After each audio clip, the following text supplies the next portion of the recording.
do you go to get into an emotional scene, and then where do you go to pull yourself out of it?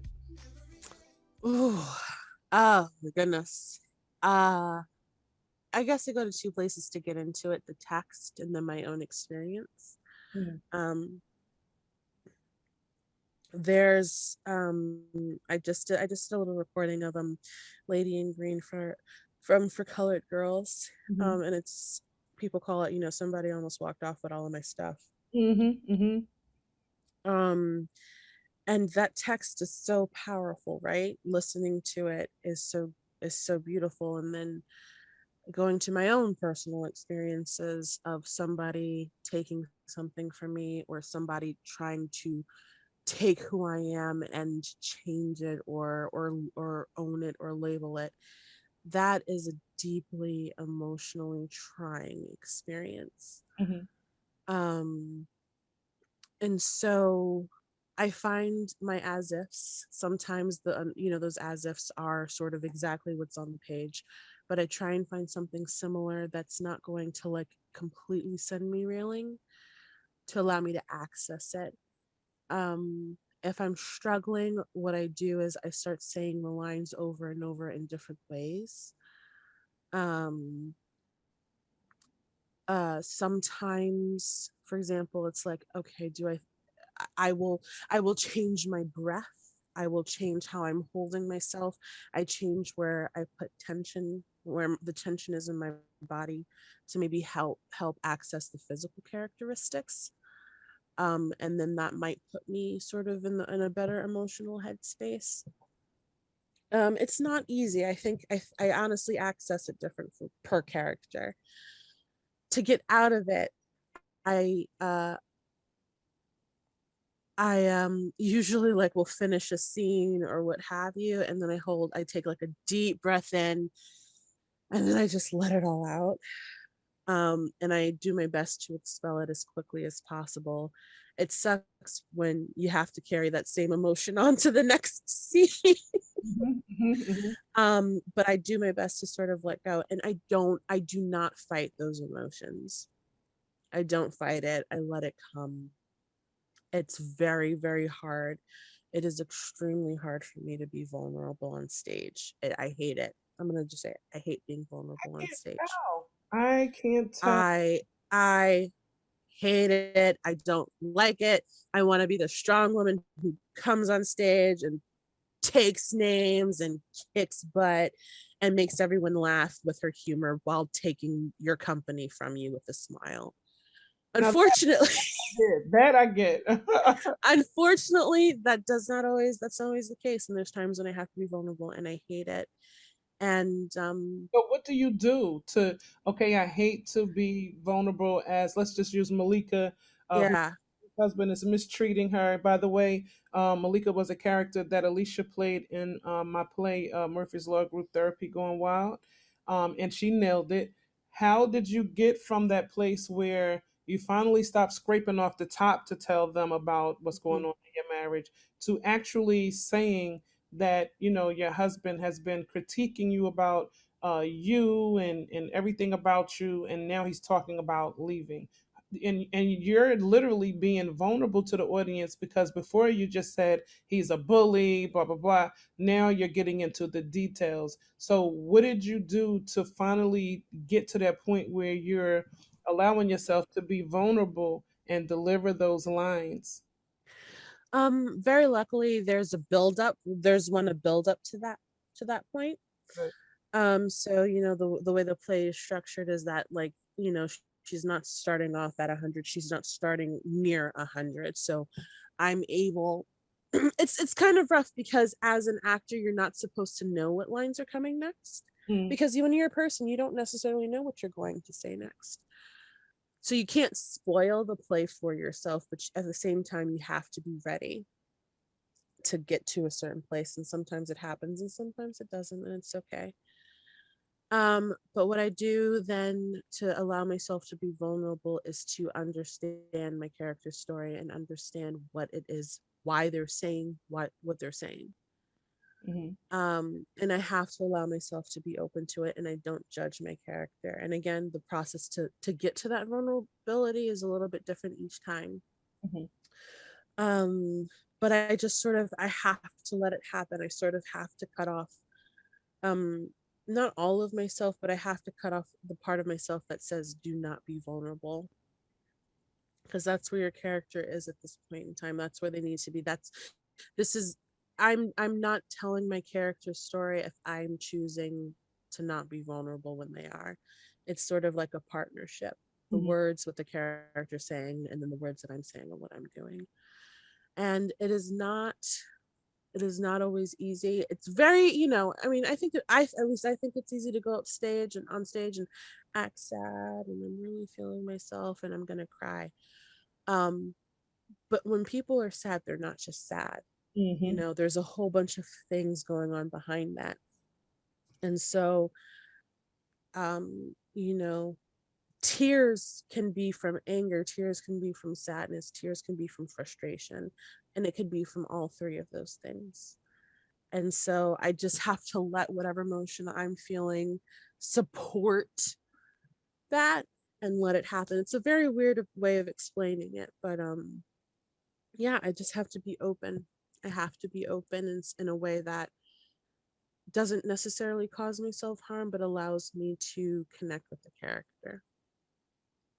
Yeah, that's very interesting, and it's very important to actors to know. So I'll give a little note to the newbies, the novice actors who are just learning. And I say this not to be cruel and not to be harsh, but and however, if you are not, one of your first lessons should be while you're learning the do's and don'ts, um, is to learn that an actor allows themselves to be vulnerable. Mm-hmm. Have to work up to it. You may have to do a little self therapy before and after, but you allow yourself to be vulnerable. And so when the character, I have a play that I wrote, It's a Family Affair. And the whole time I purposely did not let this character talk a lot. And that was the play that I did. I believe I did it right after Murphy's Law, where Mm-hmm. I remember. me and everybody and their mama's talking. So I wanted something that, had real people, and not everyone is a talker. And so this is a mother who, she's a housewife and she's kind of tired and laid back, not really tired in life, but just, she got kids, she's raised them, and now it's just her and the husband, but the freaking kids still keep coming around. She's still a mom. She's just dealing with adult kids. And so she talks, but she doesn't have a whole lot to say because when you're still having your kids coming to you with problems and different things, it can become a little exhausting. And Mm-hmm. so I took advantage of that by letting others speak, but she's just a little bit more laid back. She does react, so you do get to see her speak when it's her and the husband.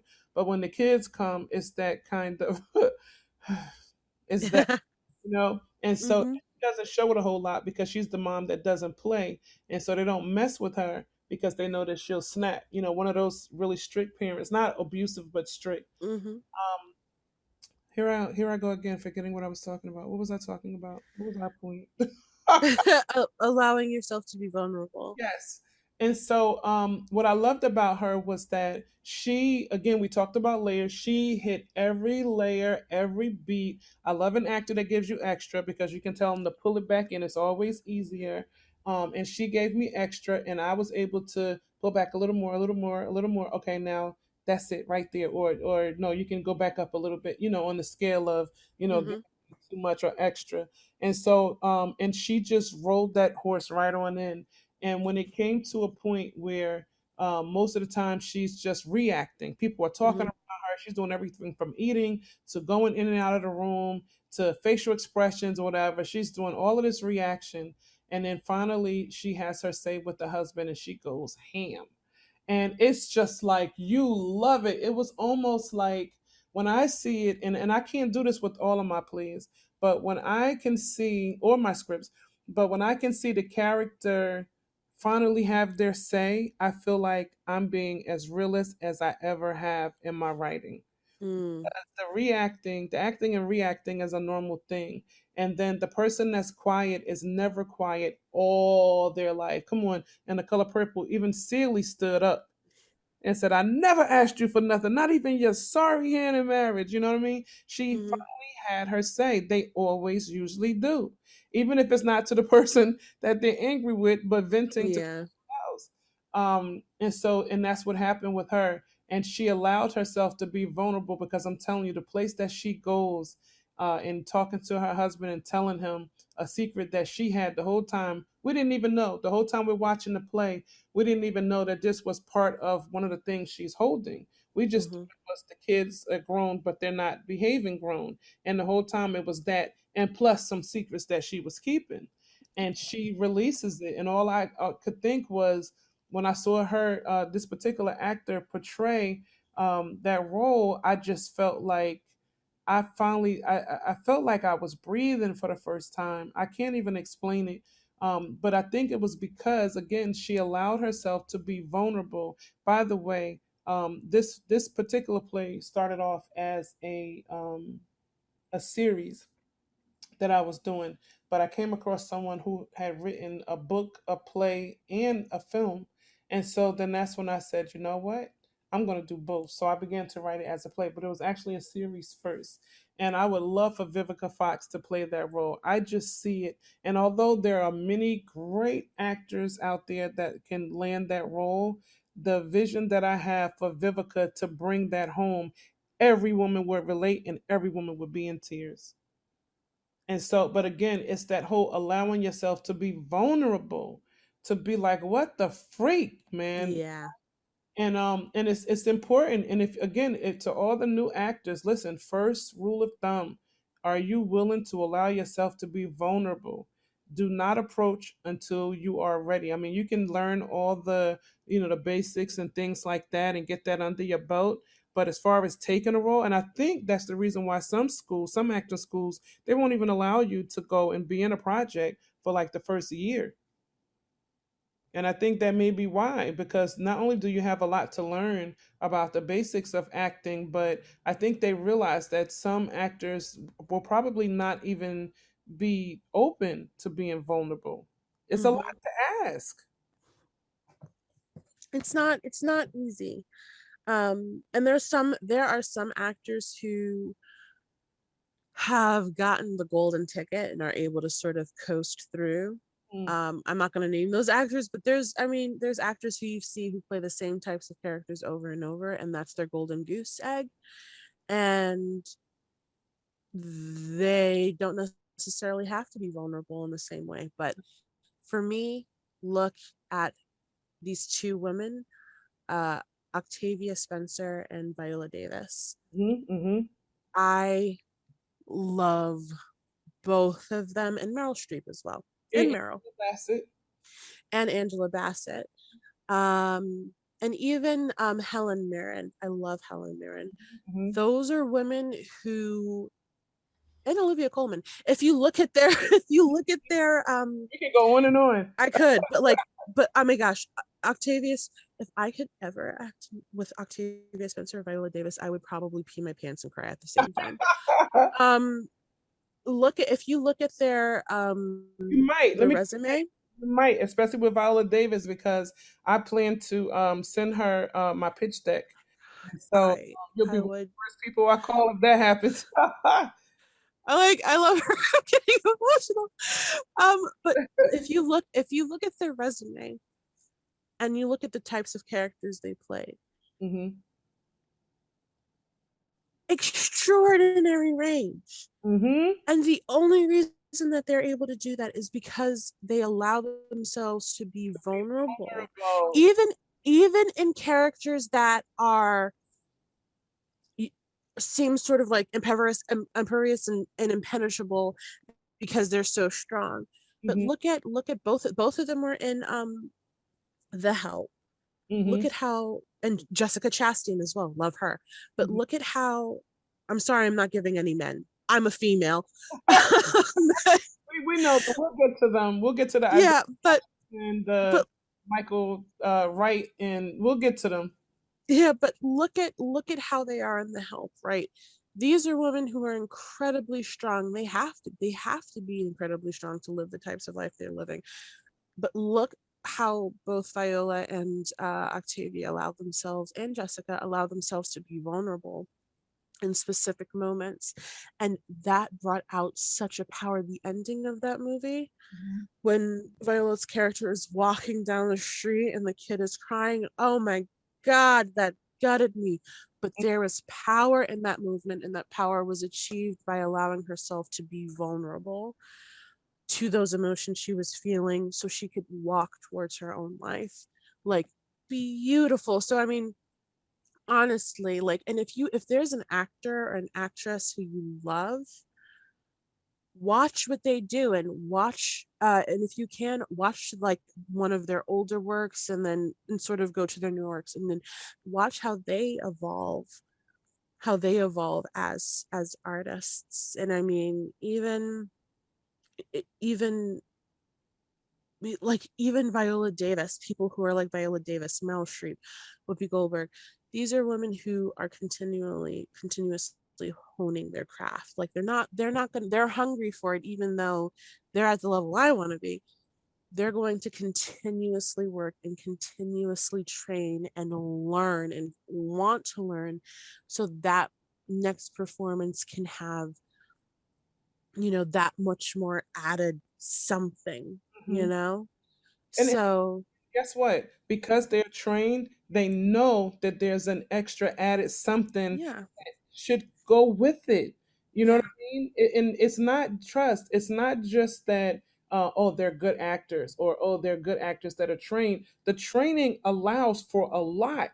The mhm, training allows for you to know that this character would do more, and it's okay because it fits like a puzzle. And then you can say to the director, "Can I try something?" And then the director can say, "Sure."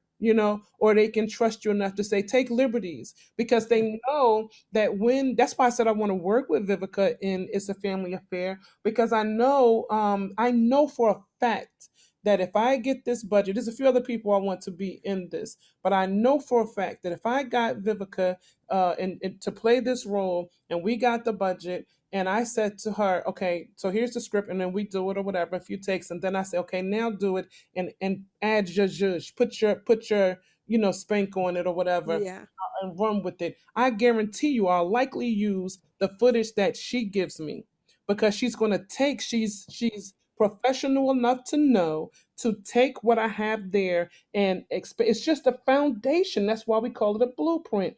And a good actor knows to take that and expand it to where it needs to go. She basically gave me the vehicle and the path that I'm going on, and she's allowing me as actor to drive it where it needs to go to reach that destination, mhm, right? Or to yeah, drive it the way I want to reach that destination. And training helps you with that. yeah. So yeah, I wouldn't don't ever copy somebody. Find Hmm. your own voice, but watch. I would say watch these people to watch their growth, Hmm.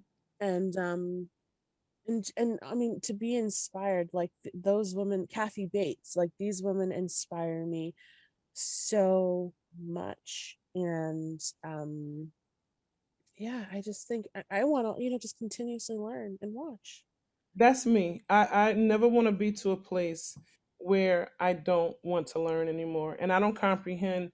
Some people want to be there now, Yeah. not tomorrow, not after training, they want it, and they want it now. And they get angry and they get depressed, which is another topic we're going to talk about before we end. Hmm. Uh, they get sad and stressed because they want it now. And here's the thing, not only do you have to have the training, but you have to. I had someone tell me, an actor, Dee Spencer, she said that it was 5 years of acting before she got paid.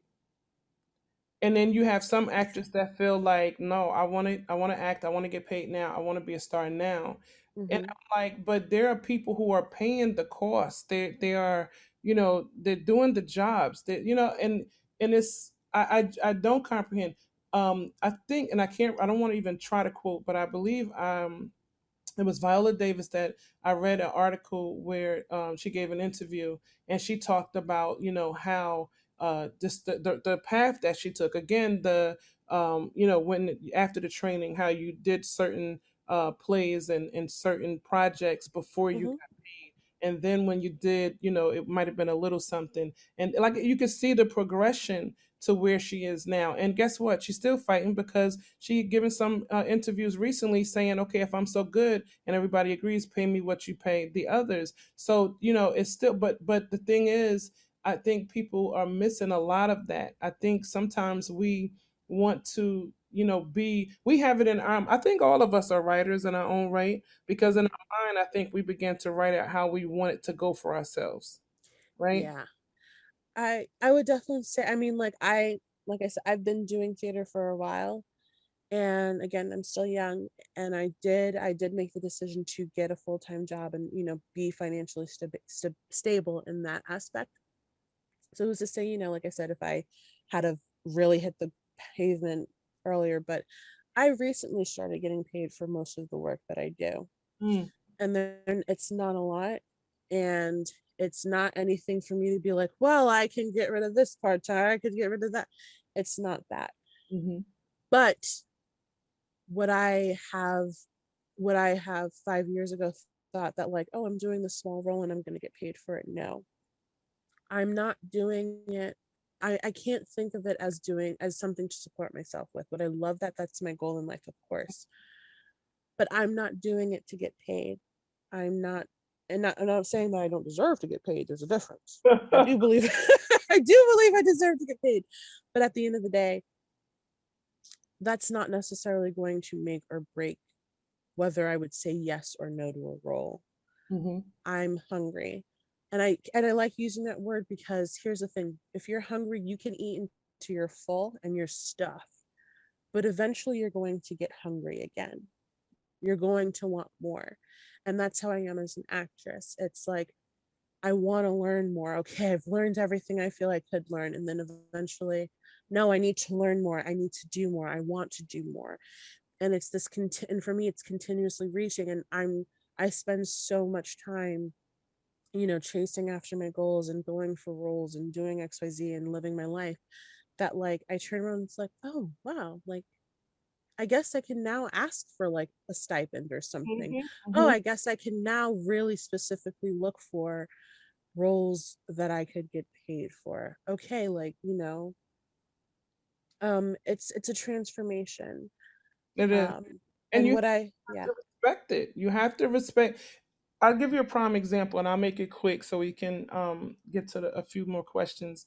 Um, I had an actor who had gone through training just a little bit, not too much, and maybe some workshops, and that's what they told me. I'm not saying that about them. And then they, landed a few, I think one, maybe two films or projects or something. And then I met them, and then they were in my project. And then the next time they said to me, listen, I have to be paid. Now, this is not my first time, of course, hearing that, but this Mhm. person that was not, they didn't have that much training, and they hadn't been in that many projects. I think I might have been the third, and I paid them, but I don't know who they spoke to. But then they just came to me and was like, okay, but I have to get paid. And I'm saying to myself, I had to literally go back and check, like, did I forget to pay them? But I knew that I had. And so I didn't understand them telling me, okay, I'll do this, but I need to get paid for my work. So I said, okay, it must have been another experience. And I don't Mhm. know what happened. And so I felt like I should let them know where you are now and from whence you've come. You will probably have to do some more work before you be able to say that to someone. So I felt kind of funny to saying it to them because, somebody could say, well, who the heck are you? But I just felt like we had established such a rapport that I should give them that advice so they don't ruin opportunities. So Mhm. I made mention in part to the person, and they said, thank you. But I could tell whoever was in their head or whatever they had in their head, they were thinking, no, I'm at a point now I need to get paid for anything I do. And so Yeah. time went on, and they auditioned, and they, went out for different things, but nothing happened. They did do something on their own or whatever. I don't know what became of it. But then they came back to me and they said, "Hey, what do you have going on?" And so I mentioned to them and I said, "Whatever happened," because I knew what their mentality was at that time, but I also knew that they were learning. And so Mhm. I said, "Whatever happened, with your journey or whatever." And they, pretty much told me in a roundabout way that, a lot of the projects that were paying wanted people with more experience and more of a background and resume, and then the ones that they that were considering them, they either were willing to give a transportation stipend or they weren't paying. And they said they couldn't understand, and I said it just goes back to what I was saying to you. You have to pay your dues. You don't just need the training, but you have to, like, it just is what it can't be like that for everyone else. But then when it comes to you, no, they should pay you. A lot of times we would pay, like, and especially, listen, I would love to put something off Broadway and pay someone like 500 or more per weekend, for this long running play that, I'm doing. But we talked about that earlier. The money just doesn't always flow like Yeah, it's one of I think there being an actor and actress is very glamorized. that. Hmm. And you see, and the people who you're looking at, I think most people have experience with film, but when you think about the people who are doing theater, when they're not doing theater on Broadway, they're doing little things here or there, still at very reputable theaters, but goes to show New York is not the only place you can do theater. But it's a job. It is a job. And much like any job you apply for, they look at your criteria. They look at the criteria, the qualifications, they look at the experience. And like when you're entry level at a company, you're gonna get entry level pay. Hmm. And you have to work your way up. And acting is like that. I would say there's a little bit more wiggle room. I personally I went to college for it. I was trained, so I definitely have a much more traditional path towards acting where it's like very much unpaid productions, internships, community theater, don't expect to get paid. Um, I would say that what I'm suffering from now is the opposite, where it's like now I can start to ask for it, Hmm. but I'm also not going to people and saying, hey, you need to pay me for this. Yeah, I'm not like, and I'm giving them the benefit of doubt, saying I'm not, believe that someone said it to them, because I don't for the life of me want to believe yeah, that someone just started thinking they were so whatever. And I wonder, like, I didn't take it too personal because I knew I developed a bit of a relationship with the person, but I also wondered, like, who else have you told? Have you approached like this? Because you can burn bridges. yeah. And I mean, it's a very simple thing. Yes, you're acting. Yes, it can get personal, but it's a business. I hate to say it, but it is a business. And again, like with other companies, if you know that you're not going to get paid, don't apply. Yeah, Don't or even apply.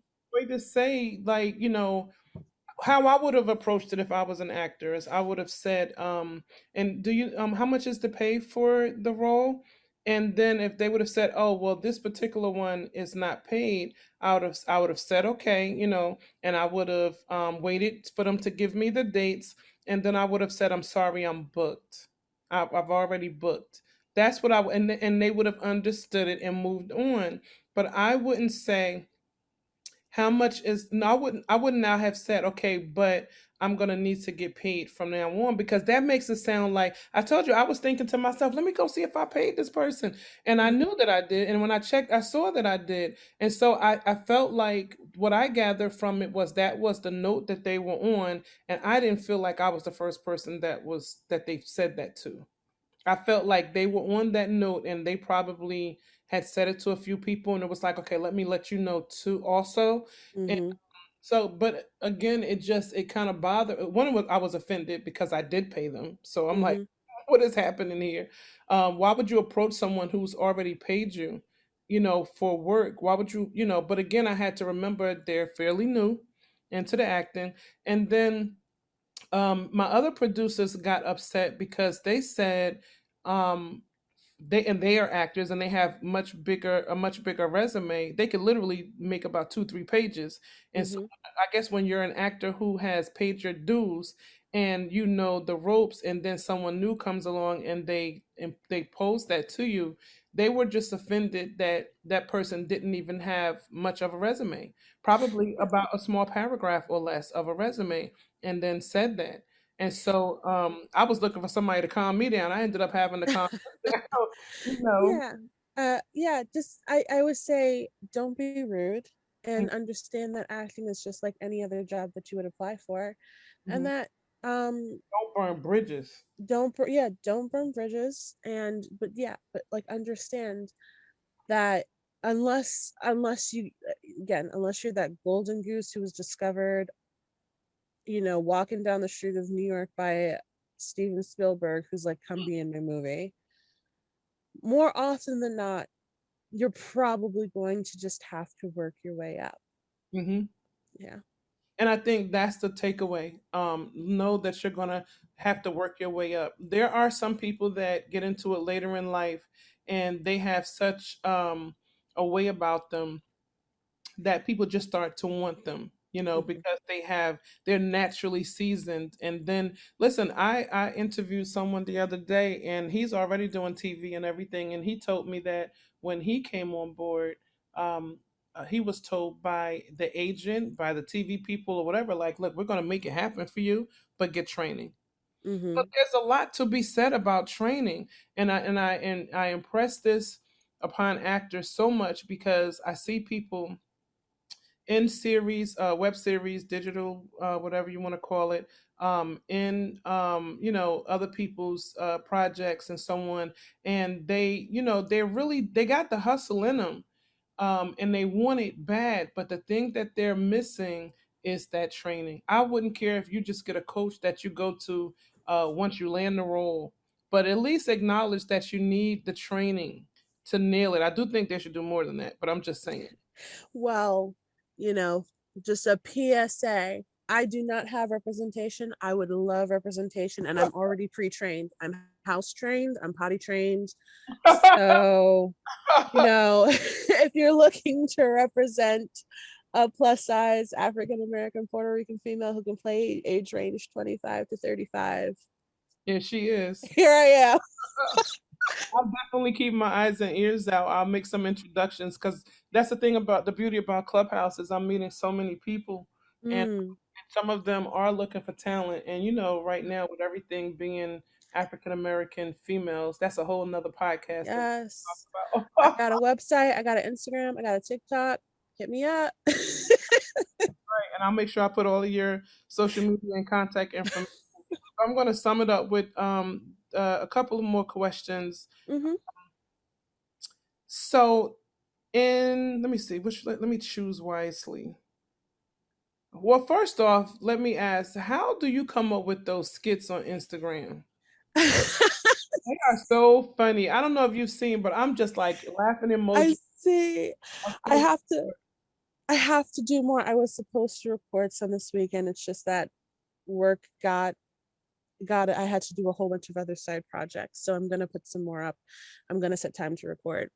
So it's very funny. I have, and actually the notebook that I showed you earlier, I have like pages and pages of characters that I've just like I either see or I wake up in the middle of the night and I have an idea for.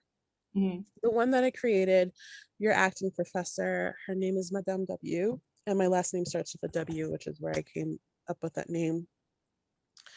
I applied for UCB, the Upright Citizens Brigade. They have they have training courses, and there was an SNL scholarship, and we had to send in 30 seconds of a recorded character. And so I absolutely loved her. I think she's so much fun to play, and I have a couple skits with her in different scenarios. And I submitted for the scholarship and the potential to write for SNL, and they said no. I'm like, fine, I'll keep her. So I took parts of the recording, and so I started posting it, and then I'm like, oh my gosh, I'm getting more and more and more ideas. And basically if you have ever had to take a theater course, an acting course, whether you wanted to or not, you're more than likely going to run into some type of person who's over the top. They believe that they're overly trained and they are so into their craft. She is the exaggeration of all of those people. And so what I want to do is I want to put her in different situations. She's very niche, you know, again, if you've had an acting course or something like that, you might find it a little bit funnier than somebody who hasn't. And so That one, I haven't been in act. I think I might have taken a class when I was younger, and uh-huh. I've sat and watched other people in their coaching sessions, and I've made sure I always learn from that. But I have not had traditional act. I'm not an actor. I want to be behind the camera. But there's certain things that she says and does that crack me up, and I say to myself, okay, so that must be an experience somebody out there is having. Yes, I have had many different experiences with many different people. And so what I'm going to start doing is I'm going to take her, I'm still going to keep the character and I'm still going to keep her teaching classes, Mhm. but like, you know, I even have things written down like what happens when she orders at Starbucks? What happens if she's at a restaurant and has to return, something's wrong with her meal and she has to return it? What will she say? How will she say it? And so she's just a lot of fun because it's very funny. The people who are close to me, I would sort of make that character up, like my boyfriend who's not in theater at all. um you know, every so often, like I describe to him somebody and I'm like, they're just very much it, or something like that, and he just look at me like, okay. Like, no, you don't understand, this person lives their life like this. And I'm not gonna lie, she has the air, the flair for drama in a way that I wish I did. Like I wish I could live life that confidently. I think That that people sometimes make up characters that are what they wish they were or what they are not. yeah, she's definitely, there's definitely a good amount of the need for drama, not like, you know, like gossip drama, but just like over the top flamboyancy. I That's definitely in me a little bit. feel herself. I feel like a lot of times she's taunting her experience and her knowledge to the class. Absolutely. I mean, the thing is, remember, these are freshmen in college. So these are 17, 18-year olds She's loving it. who like know nothing. This Mhm. is Intro to Acting 101. And she's very much like, I was trained at Juilliard. Mhm. And oh, you don't know the Stanislavski method? What about viewpoints or link later? You know nothing. You know, she's like, she's definitely that, she's she's the mansplainer of theater. Mhm, mhm.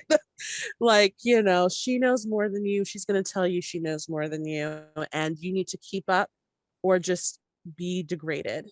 And she's so good. She is. And when I watch, I crack up laughing. Like I know there's somebody out there on the planet just like that. I just know it is.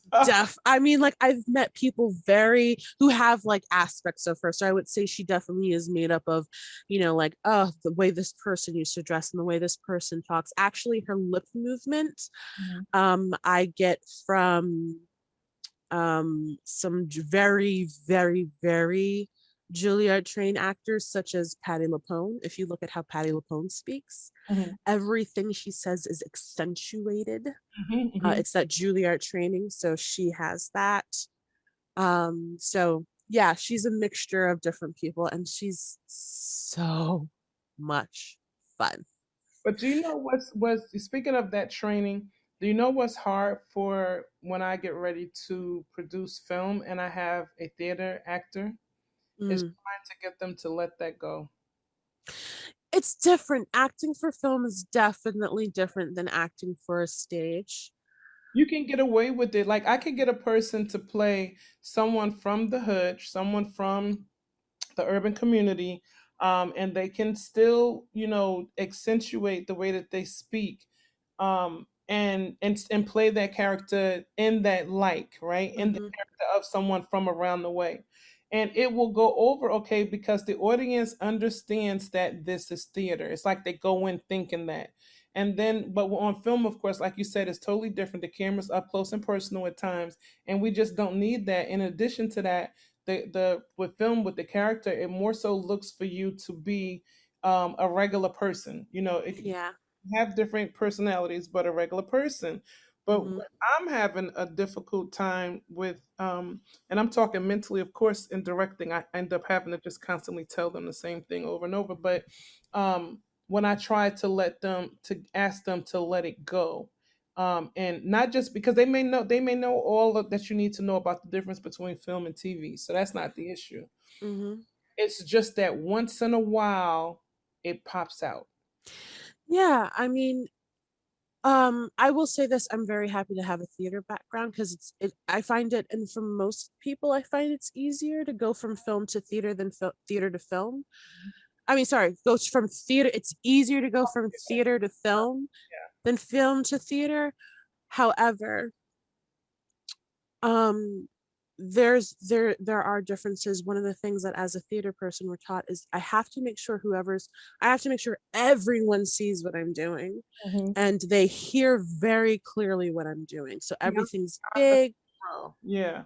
everything's big, everything's dramatic, not necessarily because we want to be, it's because dude who's 50 yards away needs to be able to hear and see me. Mhm. Film, it allows a lot more intimate connection. And again, I'm used to performing for, you know, hundreds of people, all of whom need to see me. When I'm doing film, I only need to focus for one thing, and that's the camera. The camera, yeah. And so there is a difference. And I would say it's a very hard learned muscle to get rid of because we're taught, I mean, we're taught to stand a certain way. Don't have your backs to the audience. Don't cross over anybody. Don't do X, Y, and Z. Don't cover your face with your hands unless it's intentional, right? Things like that. And we have to unlearn all of that Mhm. for the camera. Um, but I do think that going from, having that extremely trained um attitude takes a little bit takes it sometimes it does take it takes reminding to sort of break out of. But Yeah. just, for me, Meryl Streep, Viola Davis, both theater actors Mhm. before they were filmed, so there's something to be said there. Yeah, no, honestly, I used to, because I was film first, I used to fight for film and I would say no because I would Mhm. hear people say that, if you are what you said, because I don't want to try to re-say it and mess it up. Yeah. About going from theater to film, it works Mhm. out better than vice versa. And honestly, people who come from theater bring an awful lot more to the table, extensive training and so on. And so, and even those who may have just been a natural and didn't have training and went into theater, the fact that you've done so many shows in theater is training in and of itself. Yeah. Because you And that's, I think, and the thing is, I don't necessarily believe that it's inherently better. I just think the way that it's structured, for example, you do a film, you do the same thing over and over and over again until you get it right, and then you move on to the next thing. Mhm, As a theater artist, I have to memorize the entire play, mhm. and then I'm doing that entire play over and over and over and over again, and each time I do it is a final take, Yeah, and that because that audience has so I have to give everything every single time. And not just that, like you said, it's easier for somebody to be at 100 and then pull them back. mhm, I think sort of the same thing applies. And again, with theater we only get one take. I'm much more willing to go I am I'm willing to go a little bit further because I know, like, this could be the last shot.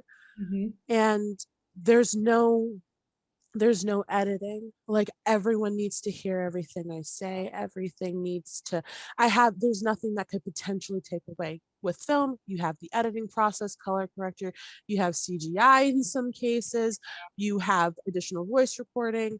I get none of that in theater. So if I mess up, it is very possible that one person will hate that play for the rest of their life. Or you'll get one reviewer that will really suck it One, and it like, career ruining. I've gotten a bad, it wasn't a bad review. I hated this review because it was so middle of the road. Like I prefer a bad review over a middle of the road review because it's like I honestly I'd rather leave an impression than no impression at all. Wow. And the review was like, this person, yeah, this person played this person. And it was a day where I actually was extremely sick. And it had a 2 weekend run. So it was a Sunday. And it's like, thank God, because I'll have 5 days to recover. Hmm. But I had like a fever of like 101. Backstage, I was wearing a face mask. This was before COVID. So I was like wearing a face mask. I was like quarantined from everybody. I wouldn't touch anybody. Hmm. I was on antibiotics, Tylenol, and NyQuil. Mm. And this was the performance this person saw, and then it got published in a newspaper. Wow. And I'm like, well, yeah, I sucked because I was so sick. It was Yeah. horrible. And but you know what? I have to let it go because I know like that was that one performance that was really bad. But yeah, it's like no one could edit that. But I could only imagine everybody would have at least one. But to your point, with the film versus theater, I was hoping we got to talk about it. The with again when they come from theater and they go to film, they come with a lot because again, even if a person is a natural that someone just like you said snatched off the street and said, "Hey, you're great," or you have the look or whatever, and they turned out to be a really good, natural actor, and they put them in without the training. The fact that they have had the rehearsals like crazy in theater versus in film, they may have a couple of rehearsals, but nothing extensive like theater. Theater, we might train anywhere from 6 weeks to about 2 months, and depends because if it's a musical, it's going to be even more. So Long days, yeah. yeah, so there's a lot that goes into nailing the character, learning the story of the script, learning the other characters of the script, and then nailing your character. A lot of time, effort, and energy goes into that. And so when you get that actor who's done that for some years and they transition over into film, you get all of that coming with them and you can mold them because most people again most directors in film they love to have a person be extra. It's harder to get water from a dry well, but Hmm. if that well is filled with water and it's too much you can just bail some of it out and say, okay, Yeah. here we go. And that's a key takeaway for our new actors as well. um, I'd say do some plays. I don't care if you're if you have a small role, while you're there you're always learning. There's no small roles, like, right? Yeah, just do it and learn from the experience. I mean, and I've met actors, I've seen actors who are quite known in the film industry. I did some work at Williamstown previously, Mhm. and so I saw actors, I've seen opera singers who are very used to one form of of their craft, and they go to Williamstown Theater Festival to try out theater, and every one of them walks away with a new outlook on it. So yeah, like people who have been in award-winning movies, Mhm. at some point they're like, I want to do theater. I want to learn more about theater. Um, and so me, somebody who's like a nobody from Newark, New Jersey, I'm working, but because theater is my home and stuff. It's like, wow, I get to see somebody want to learn my craft. So yeah, audition for a play. It doesn't need to be like the biggest production. Don't expect it to be, but find find your local community theater that does good work, Yeah. and audition and see what happens, and go for it. It's going to give you a completely different experience if you've only ever done film. Yeah, I believe so. So I have two more questions that I want to ask you. The last one I'm going to save is very important. I want that to be the takeaway Hmm. for people coming into acting and those who are already in acting, who are already acting. So my next to last question is: do you believe that a character has to have a vice or a tick? Like sometimes I will, if just as a director though, for me, what I will do is I will, if I notice a character is just kind of bland or they look like they need a little extra, I will sleep on ideas of giving them some type of a vice, something that they do that's like a nervous tick or something that doesn't benefit them, a bad habit or something. It could be the twirling of the hair. It could Mm, a cigarette that they keep pulling out but never get smoke, but you could tell it's just their nerves. Or it could just be a little stare that gotcha. they give before they, walk away or something. Do you believe that characters should have a tick or some type of vice? Are you asking as an actor or as a playwright? Give me both. As a playwright, I don't necessarily write that in. Hmm. I look for my actors to find it. For example, like the character I spoke about earlier, Bill, up front, written in the script, he doesn't have any sort of habits or nuances Hmm. that we see. However, he's a very neat guy. Maybe he's every so often he has to fix his tie. Every so often he has to like fiddle with his cufflinks because he wears cufflinks. He doesn't do I buttons. already imagined that.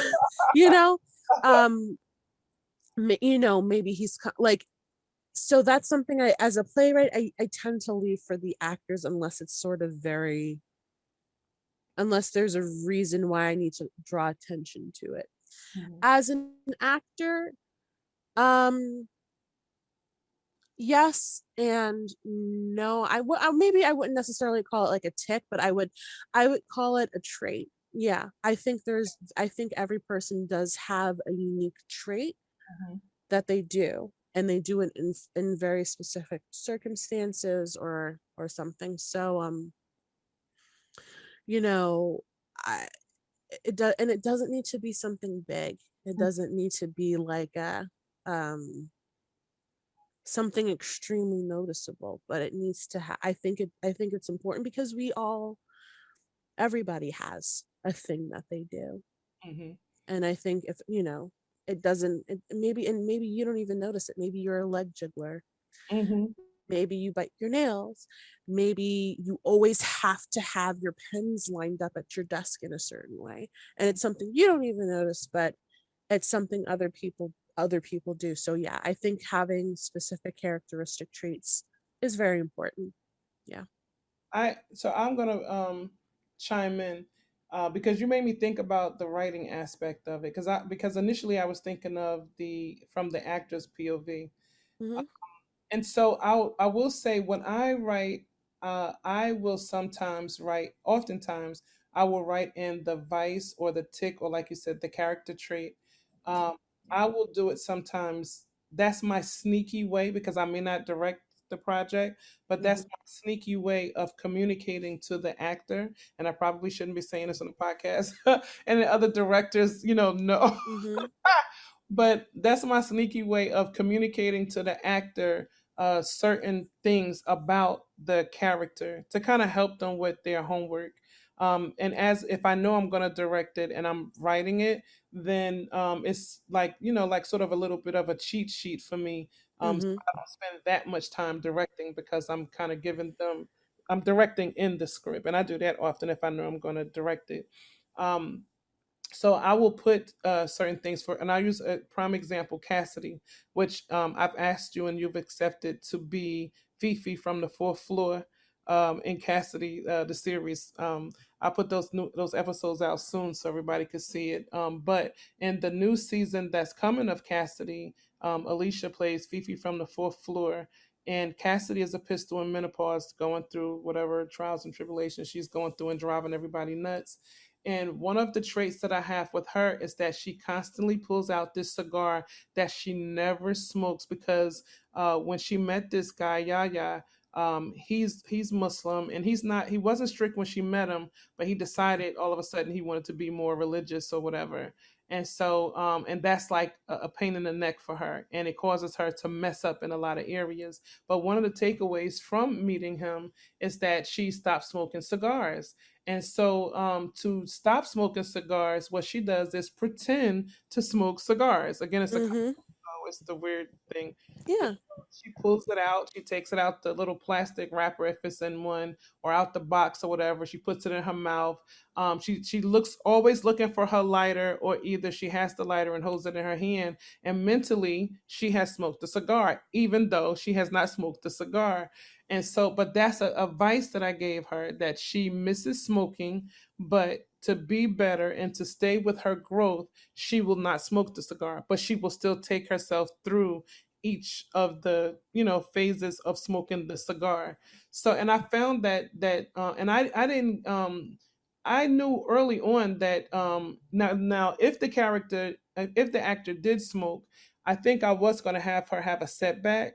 Mm. But I took the fact that she didn't smoke as maybe a little hint that no, let's just keep it funny that she has this used to be vice that she still keeps giving into. Mhm. So I do, as a writer, sometimes write in the device. I just feel like sometimes it's just fitting, because I'm also developing the character as I'm writing. But then sometimes, like I said, it's like a little sneaky message to the actor, of who this character is or whatever. And of course, I don't act, so I can't chime in on that one. So my last question is a very important one, and you know how I feel about mental health and mental health awareness and suicide prevention. Mhm. And so, as an actor, and I don't mean to get so serious and sound so glum, but it is a serious topic. And there are actors out there, both novice and those with experience, probably more in the business than you and I, and they struggle with mental health, like depression and suicidal thoughts. And some have probably even tried to commit suicide. Um, and some, of course, we know are no longer with us. But for those who I believe, I'm almost positive, and I haven't done like the stats or anything, but I believe that people I know psychologists, they say, are the number one with depression. And I've even read an article that said that if you they counted they counted the homeless people on the street, and those that had mental health were mostly retired psychologists. So, and that lent to the whole ideal of psychologists sometimes are the number one uh, Mhm. suffer from mental health. I can only imagine listening to everybody's problems as a living. But in any case, my opinion is that people in entertainment may be the next. I don't know, and I haven't done the background. I know that we're up there. I know that we're definitely up there for narcissism. I know we're up there for narcissism, but definitely it is a I believe we're somewhere in the top 10. Yeah, I really, I believe it. Um, And listen, I'm not an actor, but I consider myself an artist because I write and I direct. Producing to me is on a business sense. There's any art in that. But as far as the being a writer and being a director, if I can't, I can live without being a director for a while. I'll just miss it. But as far as being a writer, I have to write, and thank God mhm. everything is like to my disposal: the laptop, the pen and paper, if I had to. Because if I had times when I worked in corporate, which is like what you said, where you have to work to pay the bills, and then the sometimes you get so consumed, and then the art suffers. And I've done that before, and I'll tell you, I got so depressed, it was as if someone stole my oxygen. And one day it occurred to me, I don't know what happened, but I snatched a notebook and a pen, and I began to write, and I felt so freed, and I realized something clicked. Yo, you have to write. You can Mhm. get so caught up in working your 9 to 5 that Mhm. not let this art breathe. And so I began to write, and I don't care where I am, a supermarket, online, or wherever, I will stop, pull out my phone, and type either my memo or email it to myself, a story idea. But I make sure that I write, I get it out every day, because if you're a true writer, not someone who likes to write, not someone who has a few stories or a few ideas that have come, but if you are a true writer, you have to write. Not writing is like not having the proper oxygen, and it can cause depression. And I've spoken to a few actors, and one of my goals with the podcast, because it is for entertainers by entertainers, I want to get actors to talk about this mental health thing as a sort of answer. And I want the takeaway to be that anyone who listens to this, when we talk about the mental health portion of the interviews or the podcast, I want them to know that even after you stop, when you click stop and stop listening, that you do not walk alone. That there are other people in entertainment who are suffering from depression or some form of mental health. And a lot of it could be what's going on. Some of it could just be health wise. They found some mental health has to do with genetics, Mhm.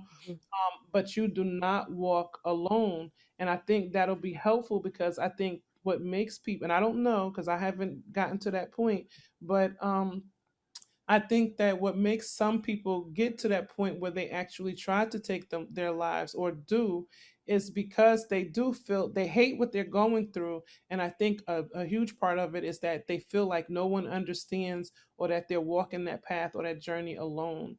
And so I want to lend to that, to let them know, like, no, we are walking together, and we are subliminally holding hands and holding each other up in spirit when we're not there physically together, because mental health is a journey, especially in this life. And so, on that note, I want to ask you, how do you deal with, or do you deal with sometimes becoming depressed? See, I know you stay busy, so there's not a lot of time of probably available for you to feel like, oh, I wish I was acting, or I wish I was on stage. That's what I do. And Mhm. I just stay busy, and I still have those moments in between. But when I do, I can pull myself up because I got crap to do. I got things to Yeah. do. Um, but go ahead, chime in. So yes, I do. I do struggle with it. And actually, I decided that I needed help. And not just for me not being able to act, but for a plethora of different reasons. This past year, 2020 was crazy for everyone. And so I'm not ashamed to say that I do see a therapist, Mhm. and that does help. But the thing is, so a lot of the times when you have spoken with me, it's on like what I consider like, you know, um, my bull season. Like there's the bear and bull of Wall Street. And basically what I do is I get like a pocket of time, 3, 4 months, where I just cram as much theater in as possible. And I'll be doing 2 or 3 to 4 shows at a time. Oh wow. And that typically happens for me during the summer because that's when my job, again, I work for Performing Arts Center. Between the months of like the end of June until about September, we're pretty dry. So that's about 3 months of not a lot of work. Hmm. And that's when I personally end up doing 2 to 3 to 4 shows. So it looks like when I put on my resume, I'm telling you a trick of my trade. So what it looks like is, oh, this person did 4 shows because I put the year, I don't necessarily put the season. So it's like, oh, in 2020, this person did 4 or 5 shows. You've been busy. They've been busy. But what happens is from like October to about April, May, it's very, very hard for me to squeeze anything because that's when my day job is its busiest. Often, yeah. And so I might be able to do 1 show over the course of those few months. Hmm. And at the beginning is fine because I usually have burnout because again, even though my job isn't as busy, let me to give some background. I work at a pack and I work 40 hours a week, but I'm also a manager, which means that whenever we have a show, I'm usually present. Hmm. So if we're doing 4 or 5 shows a week, I'm working more than 40 hours. Wow. So when I do a couple shows at the same time, I'm still working around 40 to 50 hours a week, having rehearsal 2 to 3 hours a day, 5 days to 6 days a week. So when October hits, I'm usually at a huge burnout point because I was just doing all of this stuff. Hmm. And then that's when my season picks up back up for my job, and then I'm going back to working nights Mm. along with my day job. So at the beginning I'm kind of fine with it because it's like I needed this break anyway. There's no way I could have been doing this, that, and the other at the same time, even if I was only going a couple of, if there was only 2 or 3 shows that week. Mhm. But by like December, it really starts to get to me. And I mean, like I've been there for a couple of years, so always around December, right around the holidays, it really kicks in. And I really miss doing shows, and even my friends and family close to me, they notice that there's a difference, and that I'm just not. It's hard for me to find the motivation, Mm. um, because like I want to do it, I want to act, and I love doing it, and I'm always going to return to it. Mhm. But it's like, when am I ever going to be able to act again? It gets a bit rough, and I was very, very blessed to have a boss who, unfortunately, she passed away last year. Oh wow. But she was my direct supervisor, and she was also an actress. Hmm. She was a performer, so she understood the need. Hmm.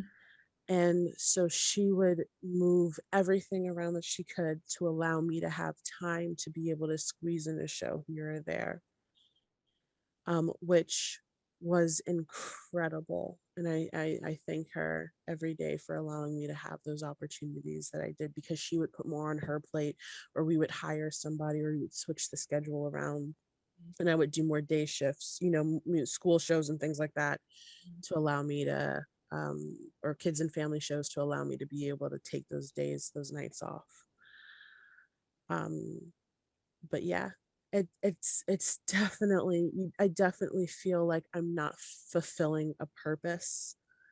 And not just that, I love doing it. It's one of my favorite things in this world to do. And so just imagine that there's something that you love doing, and it completes you or fulfills you in a way that almost nothing else can, and you're not able to do it. Hmm. That's a nice way And of putting it. That's an excellent way of putting it, because that's exactly, I think, what's causing the depression, those moments in between. And I've had people, not to call anybody out because it's been several people, but including myself, but I've had people who have had things, and then when you talk to them, they talk like they haven't, they'll say something that lets you know that they're going through the depression. And then you'll say, well, so how are the gigs coming? And they'll say something that almost means far and few between, but then the more you talk to them, they just stop doing a project, and then they have another one coming next month, and it's like, what? And then I stop and I'm thinking, wait, I just got the impression that you have not worked in months, and it's starting to get to you, but mhm, you're working. But again, I think it goes back to what I said earlier. Um, in that, or we both said, when the project ends, you know what I mean? I think mhm. something in that that leaves some form of, I guess, an everlasting feeling, like, I don't want to say abandonment, but some type of a loss or something. Yeah, and I mean, and I think it's different, definitely different for everybody. And Mhm. one of the things that I'm, again, because I'm not acting full time, Mhm. one of the huge things that I don't have to worry about is where my next meal is going to come from. Mhm. I don't have, like, that's not really a huge contributor to how I feel whenever I'm not acting. But then again, I know people who do act full time, or try to act full time, and when they don't have anything lined up, not only are they feeling that like artistic loss, but they're feeling a financial loss as well, Yeah. which can contribute heavily. But I mean, yeah, if you're spending so much time with these people and you're doing what you love, Mhm. and then you're sort of cut off from it. And it's like, okay, there you go. And not saying that we are inherently transient people, but it's like if we're active actors, we're constantly moving on to the next one. So it's kind of hard sometimes to establish roots. Hmm. Um, Especially if you're a traveling actor, it's kind of hard to establish roots. Think about the feeling you get when you leave camp. Hmm? I was saying, aren't you like a traveling salesman? Yeah. But like if you remember the feeling of if you've ever done camp or sleepaway camp, or you Yeah. go to visit your cousins for like a week or whatever, and then you have to leave, and it's like you don't know when you're going to see them again. I can't, that's not the exact feeling, but it is very much like a, you just spent all this time and I was able to do all this amazing work, and I'm never going to have this type of experience again. Or if we come back, it will probably be new actors and Yeah. So yeah. And I do, like, for example, me making those videos on Instagram is a way for me to feel like, okay, I'm not solely confined to this little square box. You see more of my body. I move around a bit. Um, I try and find ways to indulge in my craft, hmm even if it's not what I want. And it's hard. She's fun and I love it, and that makes it easier for me. But I recently started doing her. So like I would say about started 2 months ago, really, when I started putting her together. So really for almost 10 months out of this pandemic, I was sort of just doing what came my way from my theater company. hmm And she's like one of the first things besides my writing. She's one of the first acting characters that I'm actively putting something behind. hmm And it took me a long time to get there. And I definitely feel differently now doing her. And now knowing, okay, like I got these creative juices, make sure I put time aside. It's a different feeling. So, but yeah, it's very real. And don't, you're not the only person who goes through it. You're probably not going through it alone. But acknowledge your feelings and see what you can do to sort of address them. And for me, one of the things that I do is, like I said, I do see a therapist. hmm That is incredibly helpful. But I also learned to take time for me, and if I love acting, which I do, I realize that, yeah, it's not necessarily paying the bills right now, or yeah, things aren't in the world where I want it to be, hmm but it's part of my self-care. I need to do it, Yeah. and I have to find a way to do it. So yeah. You're doing a good job because, and the one thing that, and I'll share this with the new kids on the block, so to speak, who are getting into acting or maybe just considering it, because like I mentioned, the pandemic is making people realize things that they had wanted to do before and kind of put on the back burner, and I think that that's a blessing out of this whole situation. Hmm. Just getting very sad because the more that we go on, and I start thinking the numbers with COVID are changing, then all of a sudden it gets closer and closer to home. So I'm praying for everybody. But for those who are thinking of going into the arts or those who've already started, as far as acting, writing, or whatever, um, like I said, the depression part of an artist is real, but that's because um, I think it's various reasons. I can't put my finger quite on one particular thing and say it encompasses everything.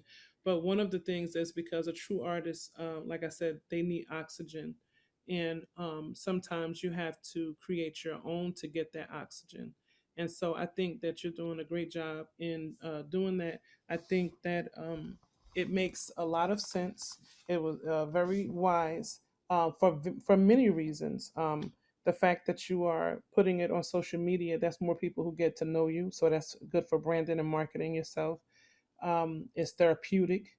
It also shows off your skills. I tell people all the time, I literally hired a guy because his entire Instagram page was filled with little clips of his work, like 10 to 15 seconds, and often leaving something to be desired. And if it was on, um, YouTube, he would kind of make mention of it in his comments. And so Mm, I would go to YouTube and find it and watch the whole thing.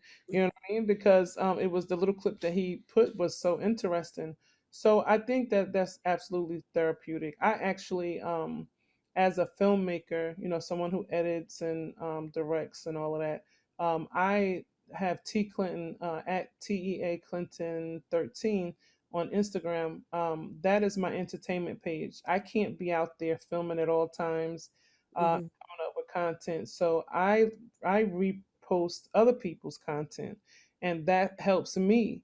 And sometimes, if I cannot do any work, I need a break because I'm writing grants or doing whatever on the business end, and I just really need a break away from the work. You'll see me post more out mhm. there because I write the grants and I do the fundraisers and the crowdfunding and everything, and I pitch to money people or investors and all of that, just so that I can produce the project so we can all do what we do. I've already written it. Now I'm looking for the money so that I can produce it and you guys can act Mm. in it and so on. So but in between time, you feel down, like, oh my God, like, yeah, I can breathe, but I need more oxygen, so my way of dealing with that is so many people creating such great content, and especially now, like on with Instagram having the reels.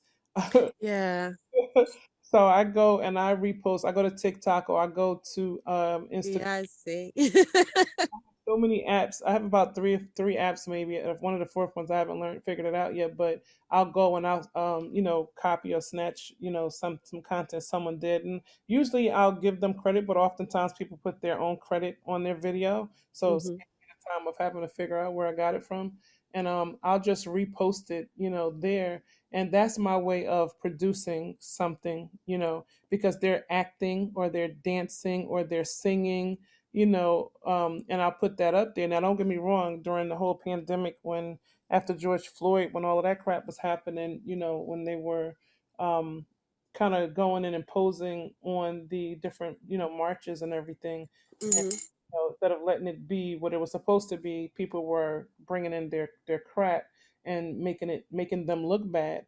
Um, and then there was a lot of fighting and blood and all of that craziness going on. I did post it. I think that was more the journalist in me.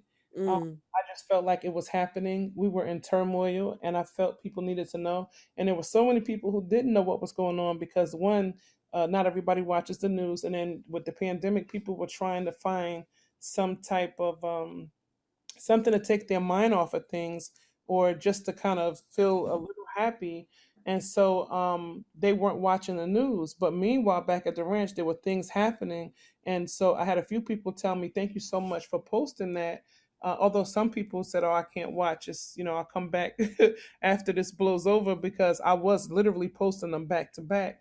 But mhm, that was, like I said, journalist in me because we needed to know as African American, Latino, even Asians, we needed to know that the racist people were on the rise and they were going ham, you know. mhm, And I just felt like this is more important than the singing, the dancing, the laughing. There's a time and a place, and right now the time is to come up out of that and start realizing what's happening. Especially like somebody like me, I live in Union County on the borderline of Middlesex County. If I cross the street, I'm right over there where the racists are.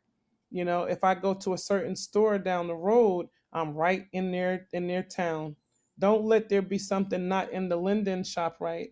That's I need to go to the one in Woodbridge because I get the old men bumping me. They old school racists, slamming my cart like they lost their daggone mind, and I'm looking mm, up in shock because I'm not used to this. This is a new world. You know what I mean? I'm like, what is going on? And so it was again, it was just a whole lot going on. And so at that point I did post those things because it was like a need to know basis, like, look guys, watch your back. It's not the lynchings down south anymore. It's afoot. It's here. It's where you are. You never know. So be mhm, careful. And so that was the only time that I didn't post entertainment. But that TEA Clinton 13 page, I like to repost different things that are going on because I at the moment can't get there to film it to bring you my entertainment. So let me bring you some of those other people who are out there entertaining. And I like supporting people also. I like I think I haven't reposted yours, but I have. Did I? I think I feel like I did once maybe on my Oh, on my Andrea Clinton underscore page. I think I may have. If not, I'll definitely do it. But sometimes I'll just, post, I'll say, oh, you guys got to check this out or something like that. But I love supporting other, artists, that are doing things. So my reposting is a way of doing that as well. So, but that's my therapy, because I've even last night, the two other young ladies I mentioned, they said to me, "Why do you? What's up with that?" And I said, and I honestly say to myself, like, do people ask about the shade room and some of those other rooms when they repost people's stuff? Do they ask them why? I don't know if it's because they know me or what. mm, That's all it is, but it's just clean entertainment. It's not. Once in a while, I slip up. Like the other day, I posted something. One part I liked, which made me post it, but I took it down because I didn't like the first part. The man slapped his wife, but the son jumped up and started slapping the crap out of the husband. Like, and he was a little boy, probably about 4 or something, and he oh like, my. yeah, Indian or something or Pakistani, I don't know, but he was yelling him, like, you could tell he was saying, "You don't put your hands on my mother" or whatever. And I don't know if it was a skit or not, but that slap that he gave to the mother, it looked real. And so I didn't know if he was doing it and just being abusive to his wife to just be able to do the video and telling the son. I really didn't know. And I put it up, and then my conscience started getting to me, and I was like, nah, this is not entertainment. And I don't even want to entertain anything like this, so I deleted it. So I do make boo boos once in a while, but that's how I try to deal with, like, not putting stuff up. And I'll put, sometimes I try to be really transparent. I put up something one day, and I said, I think recently I put up the avatar that I made on Facebook of me crying with the heavy tears, and I said, I miss theater. Because we can do film, you know what I mean? I just filmed in Hmm. November, and once I edit it, I can put that out. So we can do film, but theater is a different animal. We have to do the whole Zoom readings or the Clubhouse audio readings. And it's just like, okay, it's a nice little substitute, but Hmm. again, the life of an artist. So I say, Definitely. find something to do so that you can get your oxygen. Um, Definitely. and again, to all the writers that are out there, the actors and all the other people in entertainment, just know you do not walk alone. The same way that you're sad, we all have those sad or depressing moments. Even before COVID, you know what I mean. There's something about the arts that it just has us some feeling some kind of way, and quite often. Um, so yeah, I just wanted to put that out there. So Alicia, I'm going to ask you to give everybody your social media, your last words, your social media, and how everyone can get in touch with you. Yes. So thank you so much for having me here. All my Instagram, I do not have a Facebook page, but I do have a theater Facebook page. If you're looking for me on Facebook, go to Unidentified Stages, facebook.com/unidentified stages. And then everything else you can reach me on Instagram, TikTok, or on my website. And it's just my first name and last name, Alicia Wavers, ALICIA WHAVERS. Try to make it real easy. So if you just Google me, those should be the first things that pop up. Um, yeah. So That's real smart. And I try to tell people once in a while, I don't mean to be mother hen, but when you learn something, you just want to share. So I'll go to someone and say, hey, listen, um, it's easier to find you on Instagram if you put your name, like you have your at whatever, but they also, will mhm. make it where you can put your name, and then when people type it in, you'll pop up. And I say that because sometimes I'll say, I haven't heard from so and so in a while, and then I'll go to type their name and I get nothing. So I have to Yeah. wait till they post. And the algorithm is so funny. If they don't post, I may not see them. Brand yourself. So my brand is my name. No one else has my. Somebody else has my name. I don't know them, but hi. But yeah, so my website is aliciawavers.com. My Instagram is Alicia Wavers. My TikTok, Alicia Wavers. My Twitter is Wavers Alicia. That, that's the one thing that's different. But if you just look up my name, I should be the first thing that pops up for those things. So yeah, check me out. All right, guys. So Alicia Wavers is an actor, is a director, is a producer. She's all things entertainment. Um, and I'm so thankful that she came in to talk with us today. And you will see her some more because, as you see, she's a great personality. And, we could really get into some nice podcast conversations about entertainment. So you'll see her again. Thank you so much for coming on, Alicia. Thank you for having me.